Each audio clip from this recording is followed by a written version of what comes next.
warahmatullahi wabarakatuh dan salam satu input. Kami daripada kumpulan 1, kami akan melakonkan tajuk yang kami telah buat, iaitu 4 tajuk. Saya Aizan Norefian akan berlakon pada tajuk pertama sebagai orang biasa. Saya Nurul Farisha akan berlakon pada tajuk kedua, iaitu Sum'ah sebagai ibu. Saya Muhammad Syazif. Saya akan berlakon pada tajuk yang ketiga, iaitu sebagai pelajar yang rajin lagi kacak.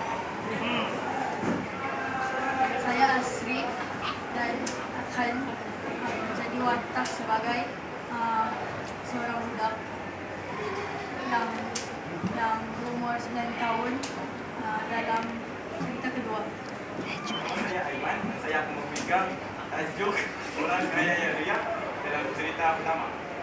Saya Adam Zulairi dan saya akan berlakon sebagai orang yang ikhlas pada tajuk yang kedua. Oh, Aizan, nampak jumpa. Cantikan mesti siapa yang baru aku beri teman. Cantik ke? Mana awak dapat? Mestilah, aku yang rajin. Kerja keras, gaji besar. Apa boleh buat? Perbuatan yang beliau lakukan ialah riak. Riak ialah perbuatan yang apabila dia membuat sesuatu amalan untuk dilihat dan dipuji oleh orang. Kerja rumah dah siap, ganjaran Anak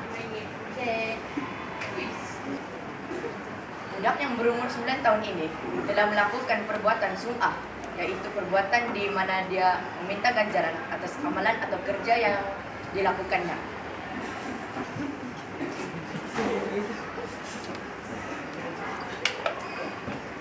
Woi, aku ni sudahlah handsome, rajin, baik hati.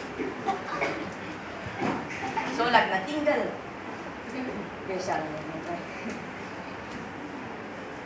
remaja ini telah takjub dengan kelebihan dirinya sendiri. Perbuatan ini dipanggil ujub, iaitu ia bangga akan kelebihan dirinya sendiri yang kuat lagi kacau. Habis bateri anda terekam di